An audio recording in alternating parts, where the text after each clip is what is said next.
ब्रह्मा का पिता है, कौन विष्णु की मां, शंकर का दादा कौन है, हमको दे बता। ये जानने के लिए कृपया सुनिए। जगत गुरु तत्वदर्शी संत रामपाल जी महाराज के अमृत वचन सर्व पवित्र धर्मों के पवित्र शास्त्रों के आधार पर। यही शिव यानी काल भगवान अपने महाशिव रूप में रहकर वे अपने सारे अंग में भस्म रमाए रहते हैं। उन काल रूपी ब्रह्म ने, अब देखो, युग काल रूपी ब्रह्म, ये ब्रह्म की ही व्याख्या सारी, इसी को महाशिव, सदाशिव, महाब्रह्मा, महाविष्णु नाम से कहा गया है। इन पुराणों का प्रारंभ यहाँ से होता है, फिर आगे चल के त्रिलोकीय ब्रह्मा विष्णु में इसकी उत्पत्ति इसी ब्रह्म से होती है। उन काल रूपी ब्रह्म ने एक ही समय शक्ति के साथ शिवलोक नामक क्षेत्र का निर्माण किया। हाँ, उस उत्तम क्षेत्र को काशी कहते हैं जो ब्रह्मलोक में है। वह परम निर्वाण का या मोक्ष स्थान है जो सबके ऊपर विराजमान है।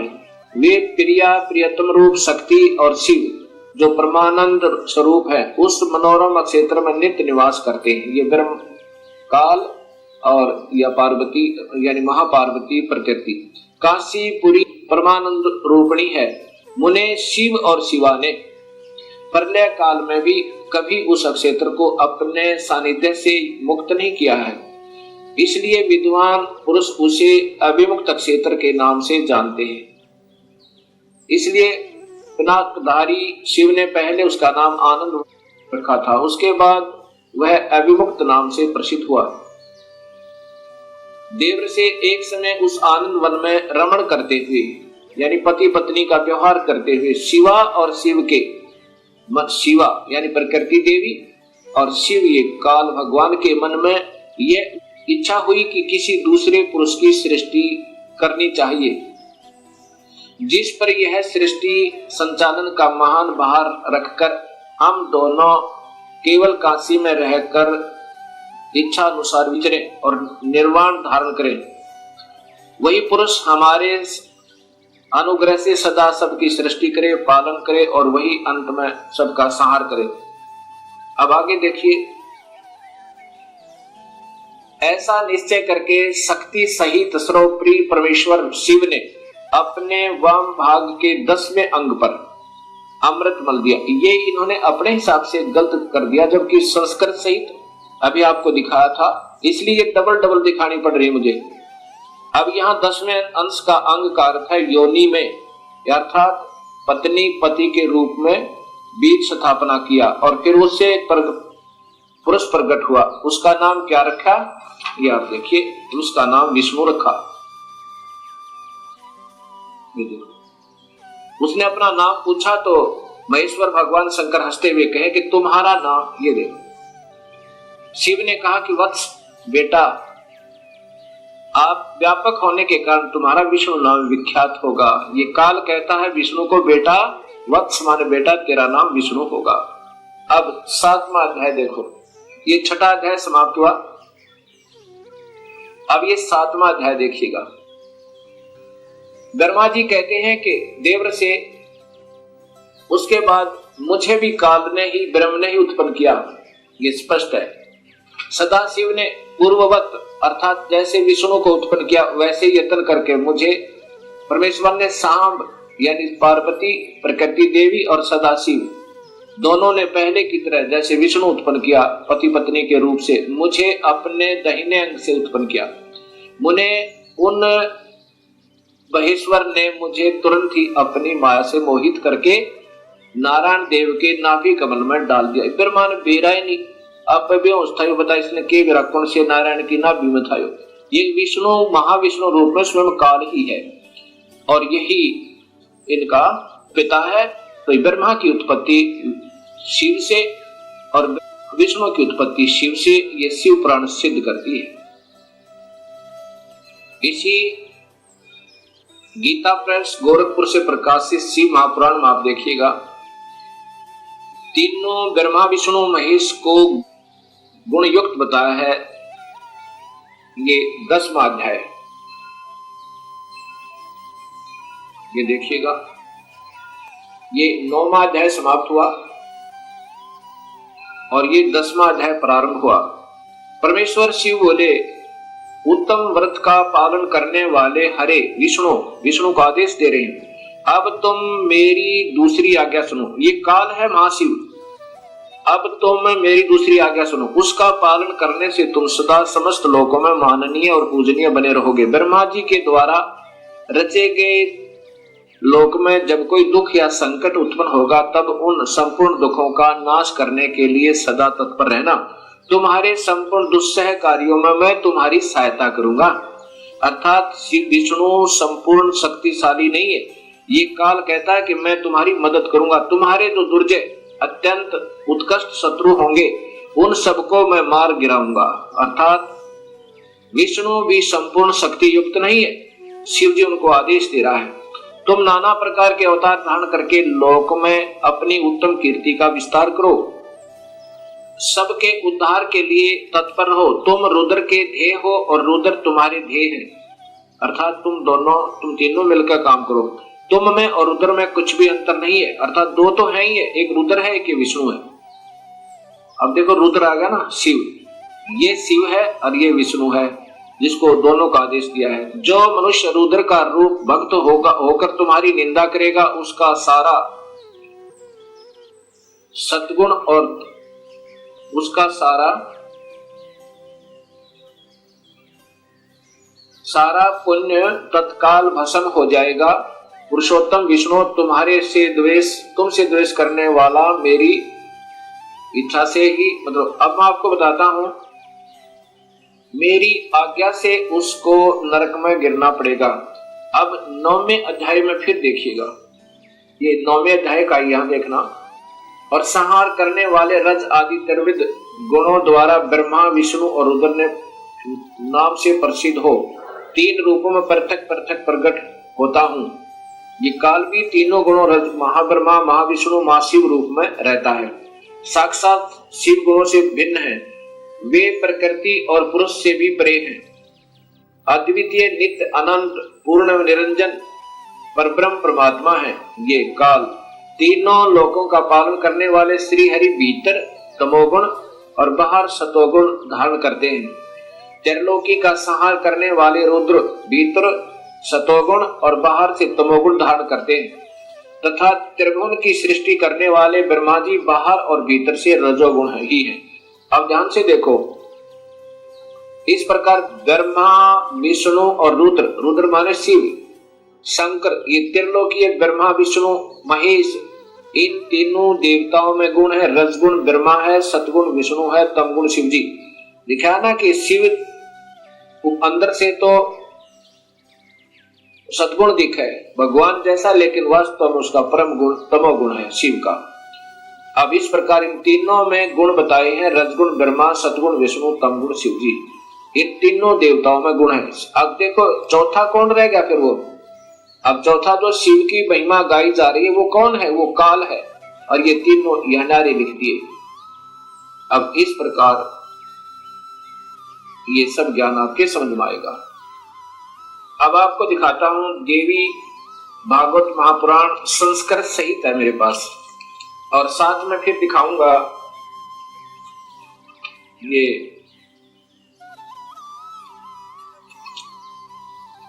गीता प्रेस गोरखपुर से प्रकाशित ये देवी भागवतम सभास टीकम, इनके टीकाकार कौन है ये देखिएगा,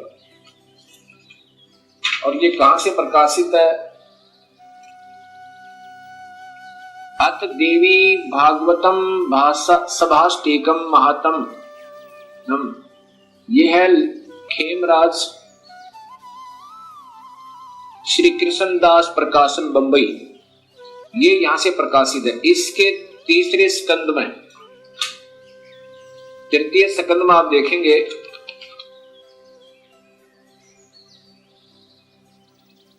अथ श्री देवी भागवते भाषा टीका युक्त तृतीय स्कंद प्रारंभ थे। ये तीसरे स्कंद में अब ये दिखाना चाहता हूं कि स्वयं ब्रह्मा विष्णु महेश ये तीनों गुण युक्त हैं, यही तीनों गुण है। क्या लिखा है ये देखिए। शिव जी कह रहे हैं, हे माता, यदि हमारे ऊपर सदा आप दया युक्त हो तो हमको तमोगुण में, मुझे तमोगुण में किस प्रकार प्रदान किया, मैं तुम गुण क्यों बनाया, कैसे बनाया, और ब्रह्मा रजगुण और विष्णु सतगुण, हरि सतगुण किस प्रकार बनाया, ये नीचे है युक्त किए। फिर देखें ये तीसरे स्कंद में है, हे माता, शिव जी कह रहे हैं, रुद्र कह रहे हैं, यदि हमारे ऊपर सदा आप दयायुक्त हो तो हमको तमोगुण में किस प्रकार प्रदान किया, मैं इसे राक्षस कर्म में क्यों लगाया, ब्रह्मा रजोगुण और हरि सतगुण युक्त किए।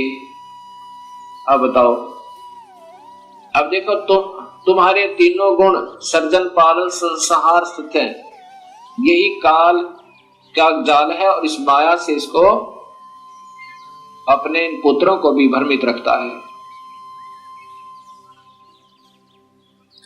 अब देखिएगा ये देवी भागवत महापुराण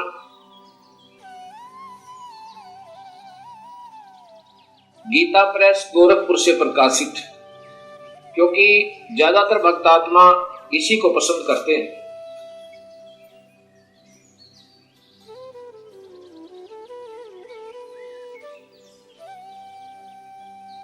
ये सचित्र मोटा टाइप श्री देवी भागवत केवल हिंदी, पहले संस्कृत सहित आपको दिखाई थी, अब ये ध्यान देखना,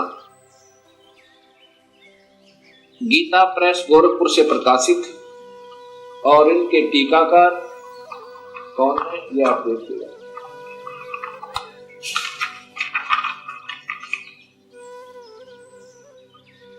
मोटा टाइप, और यहाँ हनुमान संपादक हनुमान प्रसाद पोदार चिमन लाल गोस्वामी, इसके तीसरे स्कंद में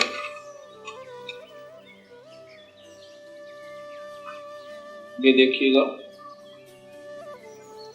देवी भागवत तीसरा स्कंद, इसमें जन्मेजय ने पूछा, आपने अंबा यज्ञ द्वारा परम पवित्र नवरात्र व्रत करके उसके द्वारा देवी के आराधन करने की आज्ञा दी है, अतः वे कौन देवी हैं, कैसे और सब प्रकट हुई, उदाहरने का क्या उद्देश्य है। अब ये जन्मेजय पूछ रहे हैं व्यास जी से, और व्यास जी बता रहे हैं कि यही प्रश्न मेरे मन में आया था, मैंने नारद जी से पूछा था, तो नारद जी ने फिर बताया। अब ये पूछ रहा है अभी कि कितने ही आचार्य भवानी को संपूर्ण मनोरथ पूर्ण करने वाली बतलाते हैं, वे आदि माया महाशक्ति एवं परम पुरुष के साथ रहकर, परम पुरुष ये काल को कहते हैं, इन महापुरुषों की लेखकों की बुद्धि यही तक काम करती रही, साथ रहकर कार्य संपादन करने वाली प्रकृति है, या 8 भुजा वाली ब्रह्म के साथ उनका अभेद संबंध है। ब्रह्म माने काल, क्षर पुरुष, जो गीता के 15वें अध्याय में काम आएगा, याद रखना, ब्रह्म के साथ उनका अभेद संबंध है, वे सृष्टि स्थिति और संहार कार्य में संलग्न रहती हैं। अब देखो जिसको भी लेते हैं इन्हीं का नाम लेते हैं, क्योंकि इन मुख्य कारण तो यही है, इससे ज्यादा काल है, काल के बाद इसका नंबर, इसने फिर 3 विभाग कर दिए, काल ने और प्रकृति ने अपने 3 पुत्र उत्पन्न करके, वो ये प्रकृति याद रखना, ये गीता जी में आपके काम आएगा, ये शब्द कि ये प्रकृति कौन है, वही शेरा वाली अष्टंगी, और 3 गुण भी ब्रह्मा विष्णु महेश, ये गीता जी में भी आपको काम आएंगे। नारद जी से व्यास जी ने पूछा, व्यास जी ने अपने पिता ब्रह्मा जी से पूछा, तो ब्रह्मा जी ने बताया नारद को कि कैसे सृष्टि उत्पन्न हुई। ब्रह्मा जी ने कहा, बेटा मैं इस प्रश्न का क्या उत्तर दूं, यह प्रश्न बड़ा ही जटिल है महाभाग, तुम भगवान विष्णु से इसका समुचित समाधान पा सकते हो। महामते, इस संसार में कोई भी रागी पुरुष ऐसा नहीं है जिससे ये रहस्य विदित हो। ओए होए, किसी को नहीं दे रहा इसका, लेकिन अंदाजा सा बताऊंगा, ऐसा ब्रह्मा कह रहा है। जो त्यागी, अहंकार रहित एवं ईश्वरीय शून्य है, ईर्ष्या शून्य वही इस रहस्य को जान सकता है। पूर्व काल में सर्वत्र जल ही जल था। जहां से ब्रह्मा को सोधी आई उसे आगे की ही बता रहा और वही इन पुराणों में वर्णित है। पूर्व काल में सर्वत्र जल ही जल था, स्थावर जंगम जितने प्राणी उनमें कोई भी नहीं थे। तब कमल से मेरी उत्पत्ति हुई। उस समय मुझे सूर्य, चंद्रमा, वृक्ष तथा पर्वत कोई भी दृष्टि गोचर नहीं हो रहे थे।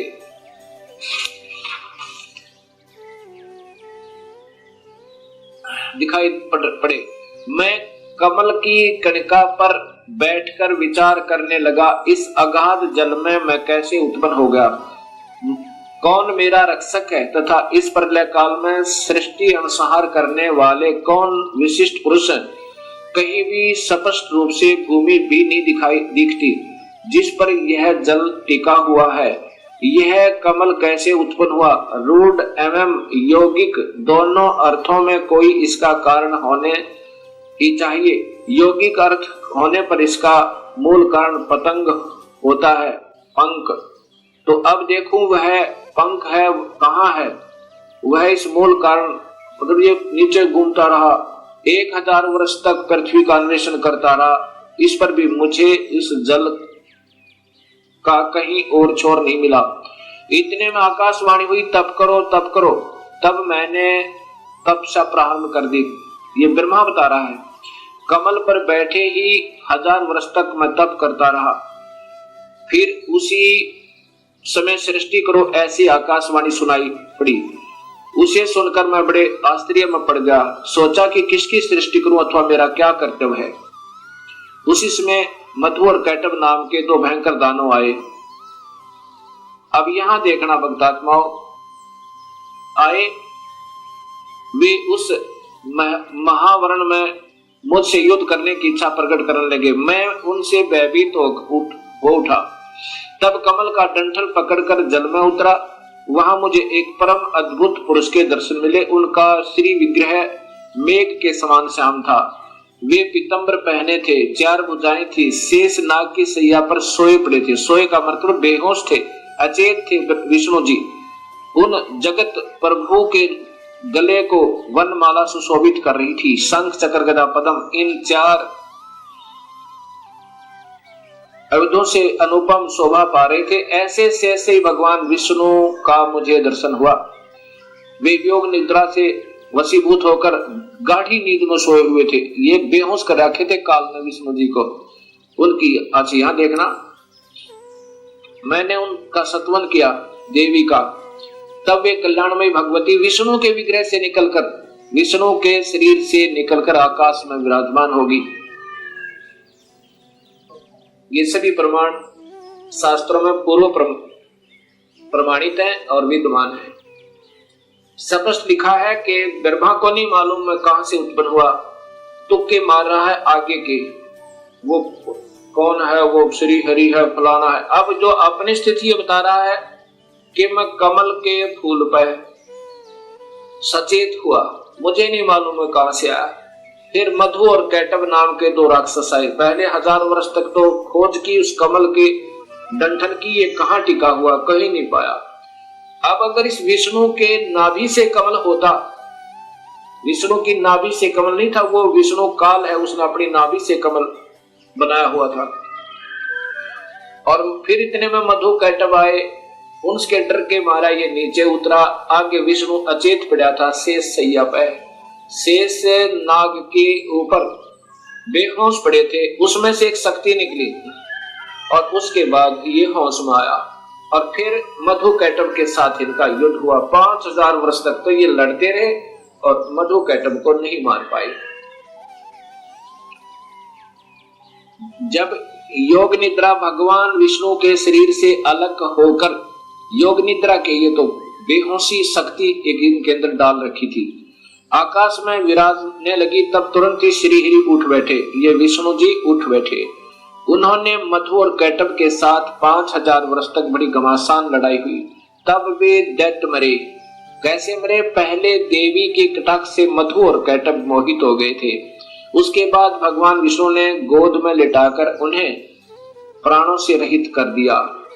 अब वहां पर मैं और भगवान विष्णु दो थे, वही रुद्र भी प्रकट हो गए। ये देख लो, वही ये रुद्र अर्थात ये त्रिलोकीय शिव भी आ गया। हम तीनों को भगवती अध्याशक्ति के दर्शन हुए, उन्हें देखकर मन मुग्ध हो गया, उनकी उत्तम स्तुति की। तब वे आदि शक्ति हम लोगों से कहने लगी। देवी ने कहा, ब्रह्मा विष्णु और महेश्वर, ये रुद्र को महेश्वर भी कहा, ये ध्यान से देखना।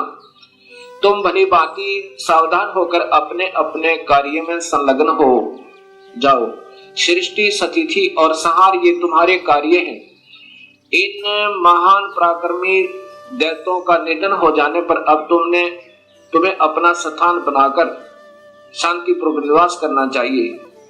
अब क्या बोलते हैं, ब्रह्मा जी कहते हैं कि भगवती अध्याशक्ति की यह वाणी बड़ी मधुर सुंदर और सुखप्रद थी। हमने वह स्पष्ट सुनी। हम लोगों ने उनसे कहा, माता, अब माता कह रहे हैं, हम किस प्रकार इन प्रजाओं के सर्जन आदि कार्य करने में सफल हों। विस्तृत भूमि का अभाव है, सभी स्थान जल मगन है, पंचभूत कुछ भी नहीं है। अब क्या कहती है फिर ये माई ने आगे कहा, माता, हम किस प्रकार इन प्रजाओं के सर्जन कार्य करने में सफल हों। विस्तृत भूमि का अभाव है, सभी स्थान जल मगन है, पंचभूत एवं गुण ये सब समाप्त हैं। पंचभूत एवं गुण तन्मात्र इंद्रियां चाहिए, परंतु उनका भी अभाव है। हमारी बात सुनकर उन कल्याण स्वरूपिणी भगवती का मुखमंडल मुस्कान से भर गया। इतने में एक सुंदर विमान आकाश से उतरा। तब उन देवी ने हमें आज्ञा दी, देवता और निर्भीक होकर स्वेच्छा पूर्वक इस विमान में प्रवेश कर जाओ। ब्रह्मा विष्णु और रुद्र, आज मैं तुम्हें एक अद्भुत दृश्य दिखलाती हूँ। हमने भगवती की बात सुनकर उसे शिरोधार्य कर लिया। वह रतन जड़ित विमान पर चढ़कर हम लोग आराम से बैठ गए। वह विमान मोतियों की मालाओं से सुशोभित था और उसे से अनेक कणियों की ध्वनि हो रही थी। अमरावती की तुलना करने वाले उस भव्य विमान पर हम तीनों निर्भीक होकर बैठ गए। माता, आदेश दे रही है बच्चों की तरह, बेटा इसमें बैठो तीनों। और अब आगे देखो, हम तीनों देवताओं को उस पर बैठे देखकर देवी ने अपने सामर्थ्य से विमान को, अपनी शक्ति थे, इन देवताओं के बस की बात नहीं थी विमान को आगे चलाना, देवी ने अपने सामर्थ्य से विमान को आकाश में उड़ा दिया। ब्रह्मा जी कहते हैं कि मन के समान तीव्र गति से चलने वाला वह विमान जिस अपरिचित स्थान पर गया, वहां संपूर्ण फलों से लदे हुए अनेक सुंदर वृक्ष थे। किलकों की कला की काकली उन वृक्षों की शोभा बढ़ा रही थी। और नीचे देखो, वहां पर ये क्या था, ये कौन था, ये स्वर्ग था।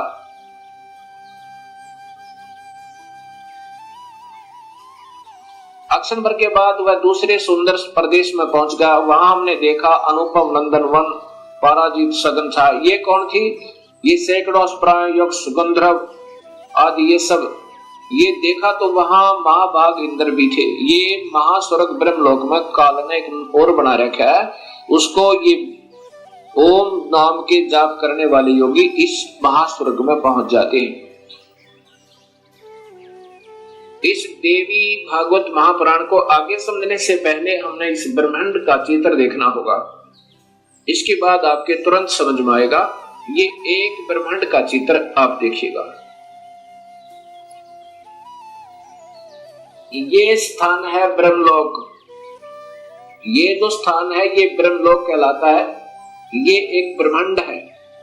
पहले ये देखिएगा, इसमें यही काल तीन रूपों में रहता है। ये महाविष्णु रूप में, और ये महाशिव रूप में, और यहाँ महाब्रह्मा रूप में, और यहाँ पर ये शेरा वाली प्रकृति देवी भी रहती है। ये इसका भी एक कोने में अलग स्थान है इसी ब्रह्मलोक में। और यहीं पर एक स्वर्ग लोक बना रखा है, इंद्र का लोक, अलग इंद्र जो है इस स्थान पर सबसे पहले एक कोने में। ये बहुत लंबा चौड़ा है। और यहाँ पर आते हैं ये ब्रह्मा विष्णु महेश, और ये पहले ब्रह्मा लोक में आते हैं। पहले ब्रह्मा को देखता है, ब्रह्मा दूसरा नजर आता है, फिर इधर फिर विष्णु के लोक में आते हैं, फिर माया के पास आते हैं। ये अभी देव भागवत महापुराण आपको आगे सिद्ध करेगी। असीम कृपा प्रभु की हुई है भक्तात्माओं अपने ऊपर कि ये शास्त्रों में छुपी हुई सच्चाई समाज के सामने आ रही है और इसी की तलाश करके योग जन वेदों का अध्ययन कर मर गए, क्योंकि उनको सूक्ष्म वेद का ज्ञान नहीं था और सूक्ष्म वेद के ज्ञान बिना ये बात समझ में नहीं आ सकती। ये स्वयं कबीर परमेश्वर ने ही स्वयं आकर अपनी वाणी, साधारण वाणी के द्वारा सरल भाषा में इस वेदों का भी और गीता जी का एक सत्य ज्ञान दिया था, लेकिन वो साधारण भाषा होने के कारण हम उसको यकीन नहीं कर पाए उन पर। अब इंद्र महास्वर्ग से आगे यानी इंद्र के लोक से आगे ब्रह्म लोक की तरफ प्रस्थान किया। इतने में हमारा विमान तेजी से चल पड़ा और दिव्य धाम ब्रह्मलोक में जा पहुंचा। संपूर्ण देवता उस नगर के सामने मस्तक झुकाया करते थे। वहां एक दूसरे ब्रह्मा विराजमान थे। उन्हें देखकर भगवान शंकर और विष्णु को बड़ा आश्चर्य हुआ। अब यहां देखना है कि दूसरा ब्रह्मा भी विराजमान थे वहां पर, और ये दास सिद्ध करना चाहता है आपको कि वो कौन है, आगे देखिएगा।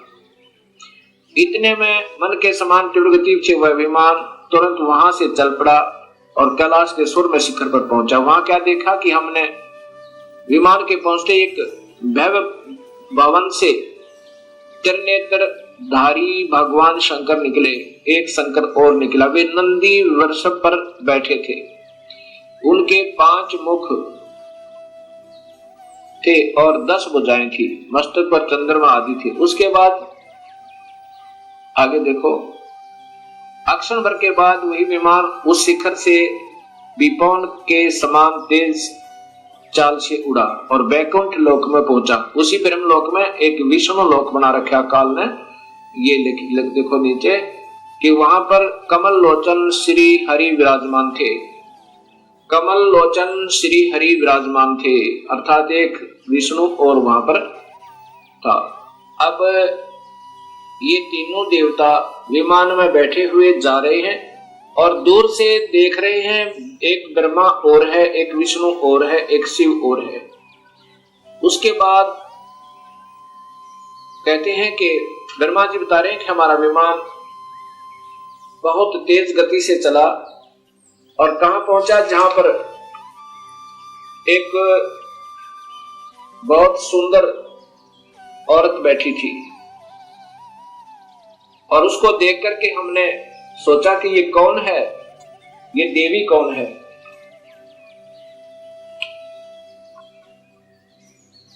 अब ब्रह्मा जी आगे बता रहे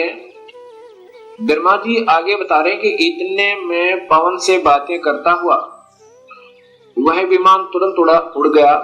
आगे अमृत के समान मीठे जल वाला समुद्र मिला। उसमें फिर आगे चलिए, उसमें एक मनोहर द्वीप था और वहां पर यह देखिएगा एक मंगलमय मनोहर पलंग बिछा था। उस पलंग में सुंदर रत्न जड़े थे और वहां कौन थे, ये देखिए नीचे। उस पे एक औरत बैठी थी। वह ऐसी प्रभावपूर्ण देवी थी मानो करोड़ों बिजलियां एक साथ चमक रही हो। अत्यंत सुंदर मुख, लाल लाल दांत और करोड़ों लक्ष्मियों से भी अधिक वह सुंदर थी। अब वैसी सुंदरी स्त्री को मैंने कभी नहीं देखा था। पास में अनेकों साधक बैठकर हरियम इस मंत्र का जाप कर रहे थे। अब ये मंत्र हैं जो हम देते हैं, ये वास्तव में 5 मंत्र हैं अलग से, यहां देखना। उसके हजारों नेत्र, हजारों हाथ, हजारों मुख आदि आदि। हम आपस में कहने लगे यह सुंदरी कौन है। हम आपस में वही ठहरे रहे और आपस में कहने लगे कि ये सुंदरी कौन है, इसका क्या नाम है। हम इसके विषय में बिल्कुल अनभिज्ञ हैं। अपनी माँ के बारे में भी तीनों देवताओं को नहीं मालूम। दूर से देखने पर वे कितनी सुंदर प्रतीत हो रही है, यहां देखना आगे। फिर तब भगवान विष्णु ने, ये देखो, नारद यो संदेहग्रस्त होकर हम लोग वहां रुके रहे, विमान से उतर गए। तब भगवान विष्णु ने उस चारों सिहिनी भगवती को देखकर विवेक पूर्वक निश्चय कर लिया कि ये भगवती जगदम्बिका है, वो प्रकृति है, ये हमारी माँ है। तब उन्होंने कहा कि यही भगवती हम सबकी आदि कारण अर्थात माता है। महाविद्या और महामाया इन्हीं के नाम है। ये पूर्ण प्रकृति है। ये देख लो, ये प्रकृति इनकी ब्रह्मा विष्णु महेश की माँ है। और यहाँ स्वयं बताते हैं, ये भगवान विष्णु कह रहे हैं कि मैंने जब देखा था, मैं छोटा सा था, प्रलय वर्ण में मुझे दर्शन हुए थे इस देवी के। उस समय मैं छोटा सा था। ये वही संपूर्ण संसार की कारण है, ये वही देवगना है जिनके पर्यावरण में अर्थात जब पानी ही पानी था, मुझे दर्शन हुए थे। उस समय मैं बालक रूप में था। विष्णु जी कह रहे हैं मैं बालक रूप में था।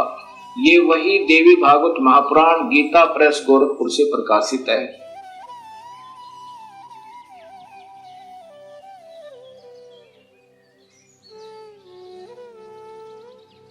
भक्तात्मा, अभी तक हमारे अधूरे गुरु, जब हम उनसे प्रश्न किया करते थे कि ब्रह्मा विष्णु महेश के माता पिता कौन है, वो कहा करते ये तो अजर है, अमर है, इनके कोई माता पिता नहीं है, ये तो अजन्मा है। और ये स्वयं देवी भागवत महापुराण में स्वीकार करते हैं कि हम तो जन्म मरण में हैं। मैं ब्रह्मा विष्णु और रुद्र, हम तो जन्म मरण में है, तुम ही नित्य हो, तुम ही अविनाशी हो, हम अविनाशी नहीं है। अब देखिएगा आपके सामने से प्रकाशित तीसरा स्कंद ही चल रहा है। यहां ये चल रहा है तीसरा स्कंद। अब ये पढ़ते पढ़ते हमारे यहाँ पर तुम शुद्ध स्वरूपा हो, ये संसार तुम्हारे से ही उत्सित हो रहा है। मैं ब्रह्मा और शंकर, विष्णु स्वयं कह रहा है, मैं ब्रह्मा और शंकर हम सभी तुम्हारी कृपा से विद्यमान हैं। हमारा आविर्भाव और तिरोभाव हुआ करता है। आविर्भाव माने जन्म और तिरोभाव माने मृत्यु। हम तो मृत्यु और जन्म में हैं, ये ध्यान से देखो। और केवल तुम ही नित्या हो, जगत जननी हो, प्रकृति और सनातनी देवी हो। ये फिर देखना भक्तात्माओं, विष्णु जी कह रहे हैं मैं विष्णु, ब्रह्मा और शंकर हम सभी तुम्हारी कृपा से विद्यमान हैं। हमारा आविर्भाव और तिरोभाव हुआ करता है। आविर्भाव माने जन्म, तिरोभाव माने मृत्यु। केवल तुम ही नेता हो, जगत जननी हो, प्रकृति और सनातनी देवी हो। ये प्रकृति शब्द आपको गीता में काम आएगा, जब ये दास आपको बताएगा कि ब्रह्म और प्रकृति से तीनों गुणों की उत्पत्ति हुई। ब्रह्मा विष्णु महेश की, रजगुण ब्रह्मा, सदगुण विष्णु, तमगुण शिव जी की। ये वही देवी भागवत महापुराण है, गीता प्रेस गोरखपुर से प्रकाशित। यहाँ देखो, श्री भगवान शंकर बोले, देवी यदि महाभाग विष्णु तुम्ही से प्रकट हुए हैं, तो उनके बाद उत्पन्न होने वाले ब्रह्मा भी तुम्हारे ही बालक हुए। और फिर मैं तमोगुणी लीला करने वाला शंकर भी तुम्हारी संतान हुआ। अब दोनों बात सिद्ध होगी भगवत का आत्मा हो।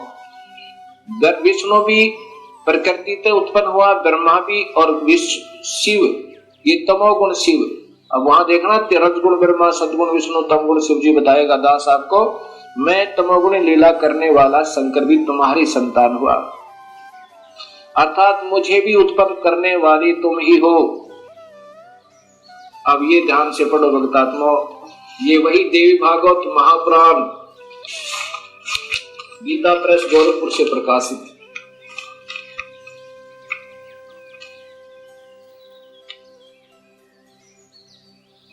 संपादक हनुमान प्रसाद पोदार, चिमन लाल गोस्वामी। अब आपके सामने ये स्पष्ट हुआ कि ये प्रकृति देवी और ये ब्रह्म काल, इन्हीं से ब्रह्मा विष्णु और शिव की उत्पत्ति हुई। और जिनको हम अजर और अमर कहा करते थे, वो हमारे ही शास्त्रों में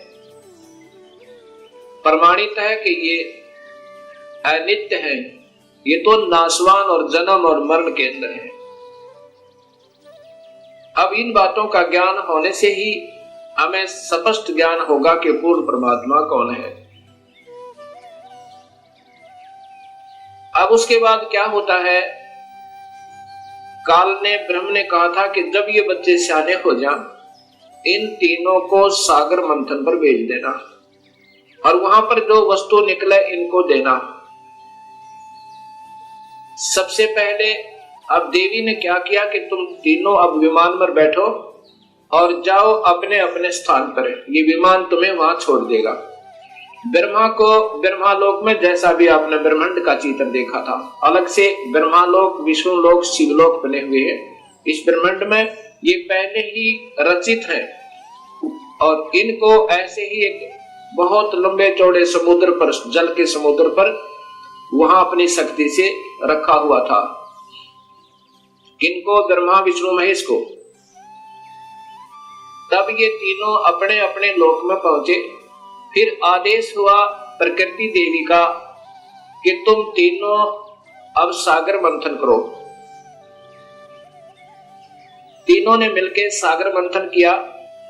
इस ब्रह्म भगवान ने, काल भगवान ने पहले ही समुद्र के अंदर एक कूर्म का रूप धारण करके अपने ऊपर सुमेरु पर्वत को टिका लिया और उसमें इन जाकर तीनों ने शेष नाग के उसे रस्से थे उसका मंथन किया, ऐसे जैसे पहले पुराने समय में दूध रिड़कते थे ऐसे।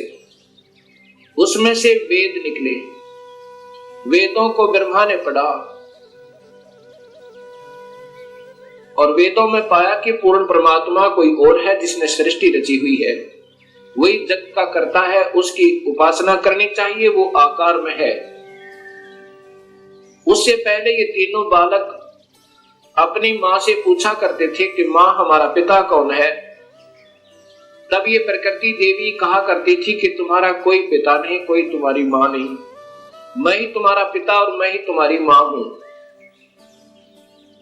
क्योंकि काल भगवान ने, ब्रह्म ने, उस महाब्रह्मा, महाविष्णु, महाशिव रूप में रहने वाले उस गुप्त काल ने प्रकृति देवी को सख्त आदेश दिए थे कि मेरा भेद मत बताना, और बता भी देगी तो मैं किसी भी योग विधि से, किसी वेद विधि से नहीं प्राप्त हो सकता। मैं किसी को आकार रूप में कभी दर्शन नहीं दूंगा, अपने वास्तविक स्वरूप में कभी दर्शन नहीं दूंगा, अर्थात मेरे लोक में ये कोई नहीं आ सकता। तो प्रकृति देवी इसलिए कहा करती थी कि बेटा तुम्हारा कोई बाप नहीं, कोई मां नहीं, मैं ही तुम्हारा पिता, मैं ही तुम्हारी मां हूं। जब ब्रह्मा ने पढ़ा कि वेदों में लिखा है कि परमात्मा कोई और है, सृष्टि रचनहार, और उसको पाया जा सकता है ओम नाम के जाप से, ऐसा उसने सोचा कि ओम का नाम लिखा है और ध्यान लगाऊंगा, मेडिटेशन को अधिक करूंगा, प्रभु प्राप्ति होगी। तब ब्रह्मा ने कहा कि मां आप कहा करती थी कि हमारा कोई पिता नहीं, वेदों में लिखा है कि परमात्मा आकार में है और वही पूर्ण परमात्मा ही सारी सृष्टि का रचनहार है। उसके पाने का ओम मंत्र भी लिखा है, यही मंत्र है जो उसको पाने का ऐसा ही होगा। ऐसा विचार करके ब्रह्मा ने कहा कि मैं पिता के दर्शन करूंगा। माई ने कहा कि बेटा वो तुम्हें कभी दर्शन नहीं देगा, तुम्हारा पिता। ब्रह्मा ने कहा कि मां अब आपकी बातों पर विश्वास नहीं होता, मैं पिता की तलाश करूंगा, अर्थात परमेश्वर को ढूंढ लूंगा। माई ने कहा कि यदि तुम्हें पिता नहीं मिला तो क्या करेगा? ब्रह्मा ने कहा कि मैं फिर वापस नहीं आऊंगा, दर्शन नहीं दूंगा आपको। ऐसा सोचकर, ऐसा कहकर ब्रह्मा वहां से चल पड़ा। एकांत स्थान पर जाकर 4 युग तक मेडिटेशन किया, ध्यान किया, ओम नाम का जाप किया। प्रभु प्राप्ति नहीं हुई। अब शर्मिंदा वापस नहीं आ रहा है।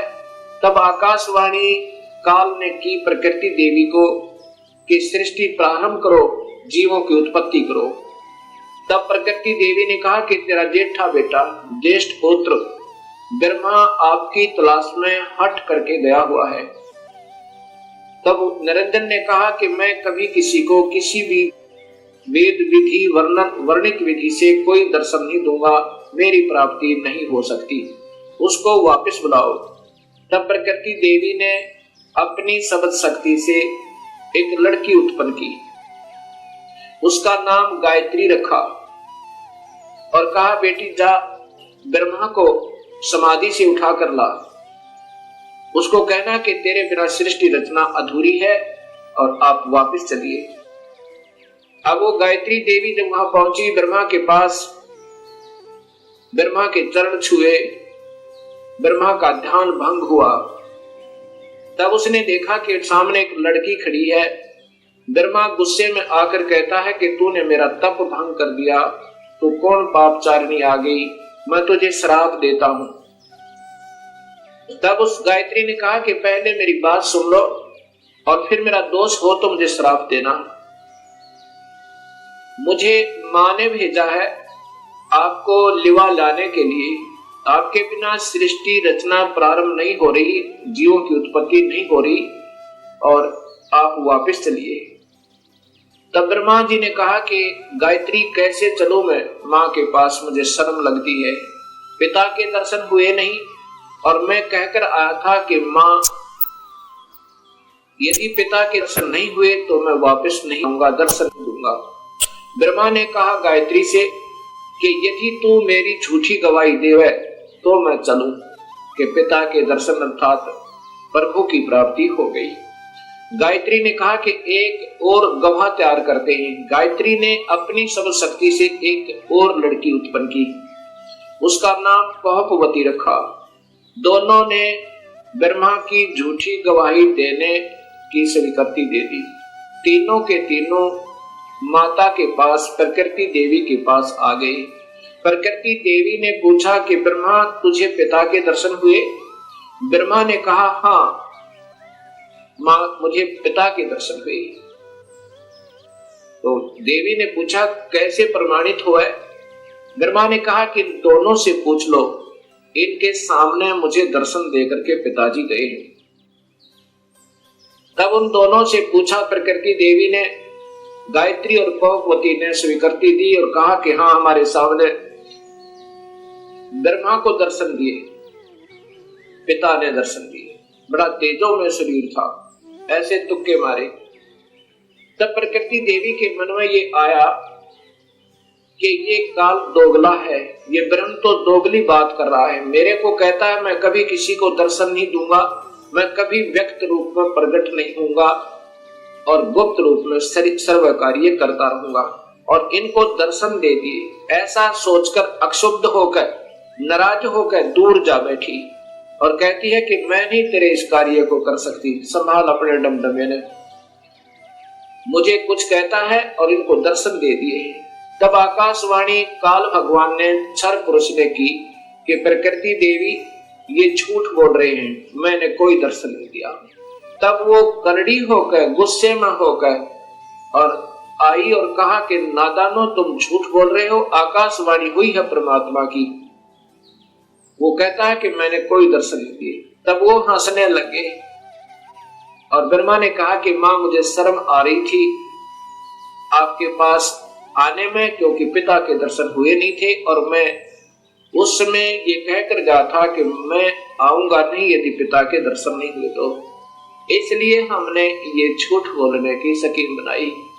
तब प्रकृति देवी ने, इस शेरा वाली दुर्गा ने तीनों को श्राप दे दिया, ब्रह्मा तेरी पूजा जग में नहीं होगी और तेरे ही वेदों के पढ़ने वाले तेरे वंशज तेरे ही तरह सच्चाई नहीं कहा करेंगे, विद्वान जो हो जाएंगे उनको सही ज्ञान तो होगा नहीं लेकिन झूठ बोलने पर तुले रहा करेंगे और सत्य ज्ञान ना होते हुए भी वो ज्ञान प्रचार करते रहेंगे और दुनिया को गुमराह किया करेंगे। पर उसको गायत्री को श्राप दिया कि तू गाय बनेगी, तेरे कई पति होंगे जैसे सांड, और कौपवती को श्राप दिया कि तू गंदी स्थान पर उत्पन्न होने वाली जड़ी बूटी बनेगी। जब तीनों को श्राप प्रकृति दे चुकी, तब काल भगवान ने आकाशवाणी की, उस प्रकृति देवी को ही सुनाई दी वो, कि तूने ये अच्छा नहीं किया दुर्गा, इनको श्राप नहीं देना था, तू संविधान को अपने हाथ में नहीं ले सकती, ये सब मेरा कार्य है, अब मैं तुझे श्राप देता हूं। तू भी द्वापर युग में द्रौपदी बनकर जाएगी, तेरे 5 पति होंगे। ऐसा श्राप पाकर के प्रकृति कहने लगी, निरंजन तेरे वश होगी, मैं अपने पिता से, अपने मूल मालिक से बिछुड़ गई, अब तू कुछ भी नाच नचा दे, यदि मैं इन बच्चों को नहीं डांटूंगी, नहीं धमकाऊंगी, तो ये कैसे कार्य सुचारू करेंगे, और मैंने इनको थोड़ा सा सजा दी तो तूने मुझे सजा दे दी, ठीक है नचा ले, नाच जैसे तू नचाना चाहता है। उसके बाद प्रकृति देवी विष्णु के पास गई, विष्णु के लोक में विष्णु से कहा कि बेटा तू भी अपने पिता की खोज कर ले, कहीं फिर बाद में समाधि लगाकर बैठो और सृष्टि रचना में भंग होवे। विष्णु जी अपने पिता ज्योत निरंजन काल भगवान की तलाश में चल पड़े। कहां पहुंचे? शेष नाग के लोक में पहुंचे, और शेष नाग ने जब देखा कि तेरी जुरिडिक्शन में यहाँ सबने अपनी अपनी सीमाएं बांट रखी हैं, कुत्ते ने अपनी बांट रखी है, राजाओं ने अपनी बांट रखी है, भैंसे ने अपनी बांट रखी है, कि जो भी उस सीमा में आ जाए उसके साथ लड़ मरे, कट जाए, और 2 दिन के मेहमान से भी। ऐसे ही शेष नाग ने जब देखा कि तेरी जुरिडिक्शन में, तेरे राज्य की सीमा में ये कौन बेधड़क व्यक्ति आ रहा है, इसको कोई डर नहीं तेरा, ऐसे ही अपने 1000 फनों से शेष नाग ने बहुत जोर से पुकारा छोड़ा, विष्णु को भयभीत और सतर्क करने के लिए कि सावधान हो जा, तू कैसे निर्भीक होकर आ रहा है। ऐसे उस जहर का पुकारा जैसे स्प्रे पेंट होया कर, ऐसे विष्णु जी का शरीर काला बन गया, जैसे धुंध हो जाकर उसके अंदर विष्णु छुप गया। शेष नाग के विष के फवारे तक विष्णु जी का शरीर विग्रह काला हो गया, सांवला हो गया। जब विष्णु जी ने देखा कि इस नादान कीड़े ने, इस नादान सर्प ने ये क्या जुल्म किया, मैंने इसका क्या बिगाड़ा था, मैंने तो इसको कुछ कहा भी नहीं था, इसने ऐसे मेरा स्वरूप बिगाड़ दिया, अब इसको ठीक करता हूं, इसको गढ़ता हूं। ऐसा सोचकर उस नाग को समाप्त करने के लिए विष्णु आगे बढ़ने लगा। उसी समय आकाशवाणी हुई ज्योत निरंजन की, काल की, कि विष्णु अब इसको कुछ मत कहे शेष नाग को, अगर ऐसे तुम लड़ने मरने लगे तो सृष्टि कैसे प्रारंभ होगी, अब इसको कुछ मत कहे, द्वापर युग में ये काली देह में जाएगा, जन्म लेगा, इसका अवतार होगा, और तय उस समय कृष्ण बनकर जाएगा, उस समय इससे अपना बदला ले लेना। अब तू वापस जा और अपनी माँ को स्पष्ट बता दे, झूठ मत बोलना, मैं कभी किसी को दर्शन नहीं दूंगा और ना ही मेरे कोई दर्शन कर सकता, किसी भी वेदों वर्णित विधि से, यज्ञ से, तप से, जप से नहीं कर सकता। यदि झूठ बोलेगा तो तेरा हाल भी ब्रह्मा जैसा हो जाएगा, वापस जा। ऐसा सोचकर, ऐसी आकाशवाणी सुनकर विष्णु जी वापस चल पड़े, माँ के पास आए। माता ने पूछा, क्यों पुत्र, पिता के दर्शन हुए? विष्णु जी ने कहा, नहीं माँ, मुझे दर्शन नहीं हुए।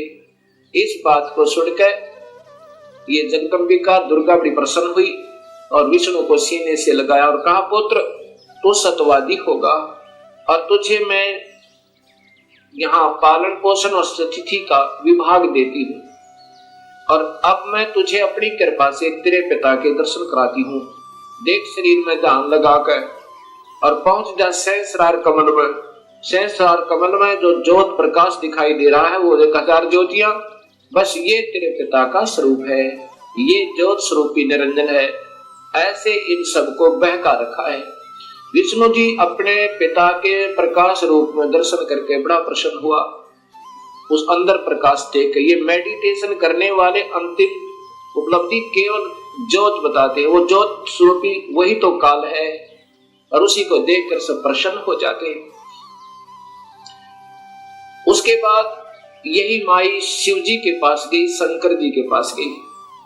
शंकर जी से कहा, बेटा तू भी अपने पिता की तलाश कर ले, तेरे 2 भाइयों को तो मिला नहीं। शिव जी ने कहा कि हे माँ, जब मेरे 2 बड़े भाइयों को नहीं मिला पिताजी, तो मैं तो कोशिश ही नहीं करता, परंतु माँ मेरी एक प्रार्थना है।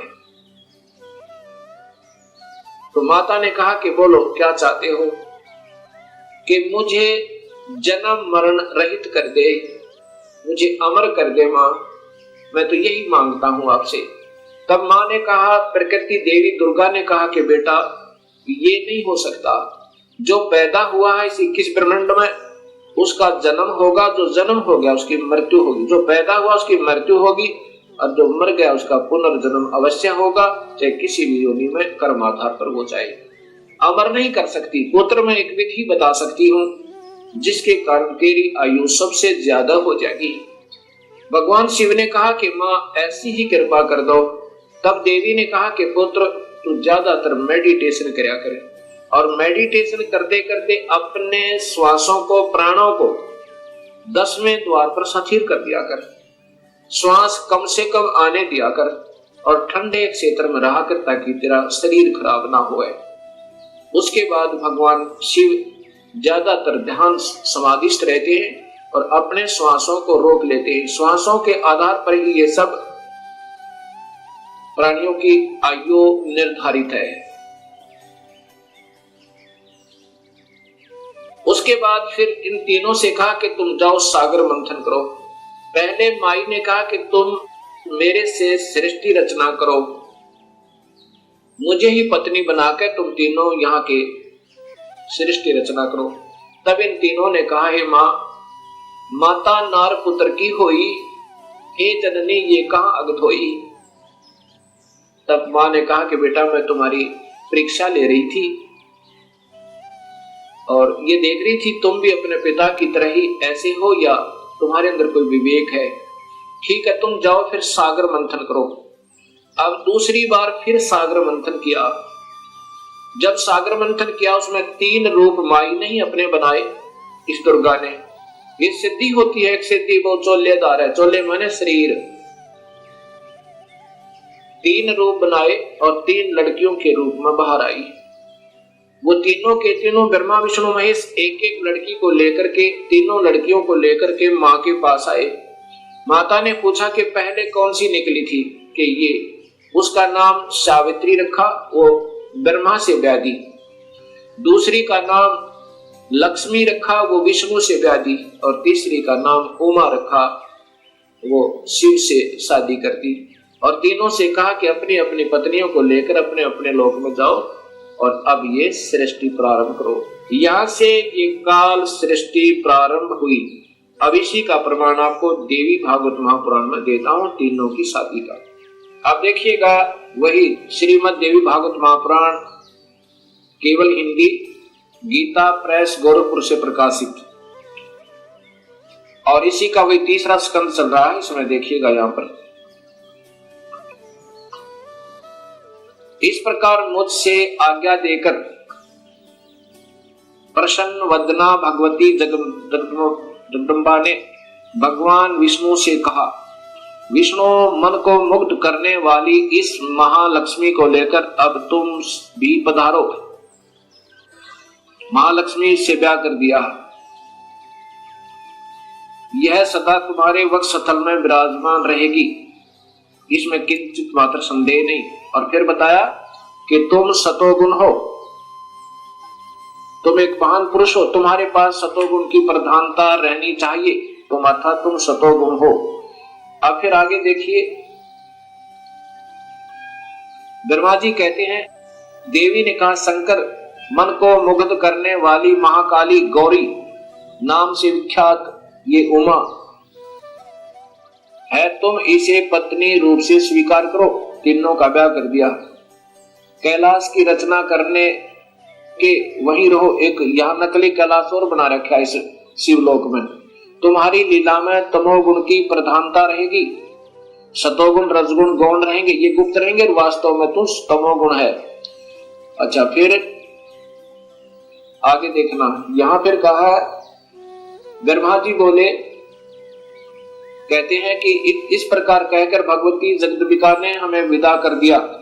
उन्होंने शुद्ध आचार वाली शक्तियों में से भगवान विष्णु के लिए माँ लक्ष्मी को, शंकर के लिए माँ काली को, मेरे लिए महासरस्वती अर्थात सावित्री को पत्नी बनाने की आज्ञा दे दी। अब तीनों का ब्याह कर दिया। दूसरे स्थानों पर हम तीनों की पुरुष रूप से प्रतिष्ठा हुई। ये फिर हम भगवान बन गए तीन लोग के। अब ये ऐसे काल सृष्टि प्रारंभ हुई। अब इसी का प्रमाण आपको गीता जी में देता हूं। अब देखिएगा, श्रीमद् भगवत गीता, गीता प्रेस गोरखपुर से प्रकाशित, और इनके टीकाकार हैं श्री जय दयाल गोविंद का, श्री जय दयाल गोविंद का। और ये सबसे पहले अध्याय नंबर 14 का प्रथम श्लोक सुनिए इन्हीं की भाषा में। वैसे तो इन महापुरुषों को विशेष ज्ञान नहीं था, कोशिश की इन्होंने सरलार्थ करने की ढंग से, परंतु सूक्ष्म वेद का ज्ञान न होने से अधूरा पुधूरा ही किया। फिर भी जहां तक इनकी बुद्धि काम की उन्हीं के आधार पर बताता हूं कि ज्ञानों में भी अति उस उत्तम परम ज्ञान को फिर कहूंगा जिसको जानकर सब मुनिजन संसार से परम कर मुक्त होकर परम सिद्धि को प्राप्त हो गए। कि अब ये ज्ञान समझ में आ गया ना कि काल कौन है। अब ये ब्रह्म भगवान स्वयं ही कह रहा है कि अब वो उत्तम ज्ञान तुझे फिर बताऊं अर्जुन, जिसको समझ गए और फिर मेरे जाल से सब निकलने की चेष्टा कर जाते हैं, करते हैं, वो निकल जाते हैं।